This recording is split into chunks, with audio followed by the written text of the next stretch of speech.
നമസ്കാരം. തൻ്റെ കാല് തല്ലിയൊടിച്ച ഗോപാലകൃഷ്ണനെ തേടി നടക്കുകയായിരുന്നു ഗർവാസീസ് ആശാൻ. ദേ ആശാൻ്റെ കാല് തല്ലിയൊടിച്ച വാർത്ത പത്രത്തിൽ.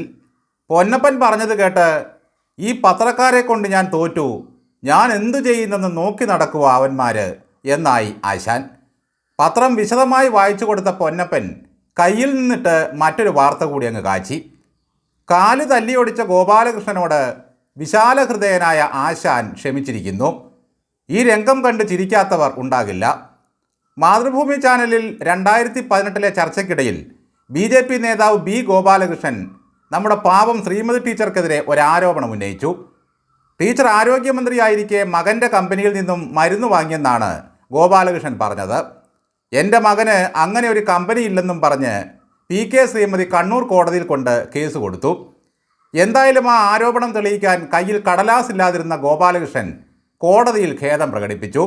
അതുപോരാ, പരസ്യമായി ഖേദപ്രകടനം നടത്തണമെന്നായി ടീച്ചർ. അങ്ങനെ ചാനലുകാരെ വിളിച്ചുകൂട്ടി ഗോപാലകൃഷ്ണനെ കൊണ്ട് നടുക്ക് നിർത്തിച്ച് ടീച്ചർ മാപ്പ് പറയിച്ചു. ശ്രീമതി ടീച്ചർക്ക് എന്തെങ്കിലും മനപ്രയാസമുണ്ടായിട്ടുണ്ടെങ്കിൽ ഖേദിക്കുന്നുവെന്നും നമ്മൾ തമ്മിൽ ഒരു പ്രശ്നവുമില്ലെന്നായി ഗോപാലകൃഷ്ണൻ. കൈ കൊടുക്കാൻ ചെന്നിട്ടും ടീച്ചർ കൈ സ്വീകരിച്ചില്ല. നാട്ടുകാരിതൊക്കെ അന്താരാഷ്ട്ര പ്രശ്നമായി എടുത്ത പോലെയാണ് ഗോപാലകൃഷ്ണൻ്റെ പറച്ചിൽ. ഈ ഗോപാലകൃഷ്ണൻ്റെ മാപ്പ് പറച്ചിൽ കേട്ട് ശ്രീമതി കോരിത്തരിച്ചു. ആ മുഖം പ്രസന്നമായി. ഇത്രയും ഒരു സംതൃപ്തമായ മുഖഭാവം അടുത്ത കാലത്തൊന്നും ശ്രീമതിയിൽ കണ്ടിട്ടില്ല. മാതൃഭൂമി ചാനലിൽ പോയിരുന്ന് വേണ്ടാധീനം പറഞ്ഞ ഗോപാലകൃഷ്ണൻ മാതൃഭൂമിയിൽ ചെന്നിരുന്ന് മാപ്പ് പറയേണ്ടതിന് പകരം നാട്ടിലെ സകല ചാനലുകാർക്കും മുമ്പിൽ നിന്ന് മാപ്പ് പറയുന്ന കാഴ്ച കമ്മികൾ പ്രചരിപ്പിച്ച് ആനന്ദിക്കുകയാണ്.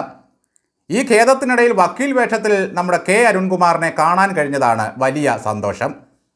കോടതിയിലൊക്കെ പോയതിനു ശേഷമാണ് CPM നേതാവ് അരുൺകുമാർ ചാനൽ ചർച്ചയ്ക്ക് വരുന്നത്.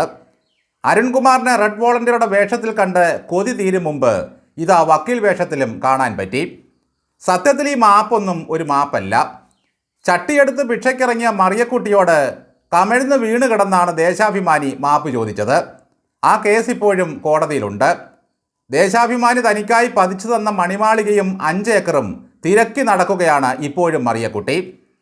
ഗോപാലകൃഷ്ണൻ്റെ ഈ മാപ്പ് പറച്ചിൽ മറ്റു ചില ഒത്തുതീർപ്പിന് മുന്നോടിയായിട്ടുള്ള ഡ്രസ് റിഹേഴ്സലാകുമോ എന്ന് കരുതുന്നവരുമുണ്ട്.